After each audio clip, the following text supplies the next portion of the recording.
Well, it's finally time to talk about vMotion and migrating virtual machines in general. I think this is a really exciting topic, and the first time I saw a virtual machine migrate from host to host while that VM was powered on, and I noticed that there were no interruptions to the service of that VM, I got really excited. Well, I'm a nerd about this stuff, and I don't know whether it's exciting to you, but it was pretty neat nonetheless. So lessons 4, 5, and 6 are all going to be about migrating virtual machines. Let's dive right in. And we'll start by defining the terms that we use when it comes to migrating VMs. And they all have to do with the power state of the VM in question. Okay? So we'll get into that in just a sec. Once we've looked at some definitions, we'll take a little break and then we'll jump into the mechanics of vMotion. That is, how does this stuff actually work? What's going on behind the scenes when it comes to actually performing a live migration of a virtual machine from host to host? Now, of course, there are going to be some requirements, some configurations, some things that need to be set up in order for that to do, and also some limitations for VMs. So we're going to be very specific about that so that you can ensure that in your environment, your virtual machines are completely portable, whether or not they come from host to host or virtual machine to or data store to data store. Okay. Then finally, in the end, we'll actually perform a vMotion and migrate that VM in the lab. Let's dive right in. Okay, so let's talk about migration in general. Okay, when you right-click on a virtual machine and select Migrate, there's a wizard that pops up, and the wizard's going to ask you one of three things. Do you want to change the compute resource only, which will move a VM from host to host, okay, whether or not that VM is powered on or not? Do you want to change the storage only, which will move that virtual machine from data store to data store, but leave the virtual machine itself registered to or powered on the same host? Or do you want to do both at the same time? It's up to you, and it really depends on your particular needs at that particular moment. Now, when it comes to the power state of the VM, there are three options, obviously. Remember, three options, right? The VM can be powered on, the VM can be powered off, or the VM can be suspended. If the VM is powered on, we call that vMotion. Moving from host to host is just called vSphere vMotion. Moving from data store to data store is called storage vMotion, or we can choose to do both at the same time.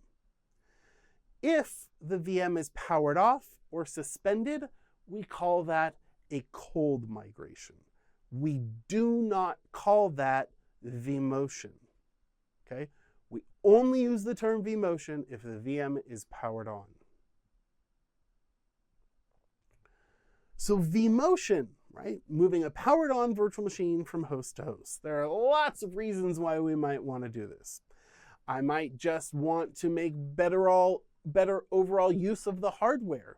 I've got a new ESXi host that I bring into my cluster, and I want to start migrating some virtual machines onto it so that the existing ESXi hosts are not so heavily loaded. Maybe I want to take a host down for maintenance. I want to change out a power supply. I want to dust the thing out. I want to move a host from one rack to another rack, or one data center to another data center. All of those things are going to require us to take all of the virtual machines running on that host and vMotion them to another host. So there's lots of different reasons why we might use vMotion. We talked to you earlier about a feature called the Distributed Resource Scheduler. It's a cluster feature that balances the load from host to host, ensuring that the virtual machines get all of the physical resources that they need. DRS uses vMotion in this process. So if you want to use DRS to its fullest extent, you've got to have everything configured and ready to go for vMotion. How do we enable vMotion? Well, the first thing that we need to do on each ESXi host is to create a VM kernel port.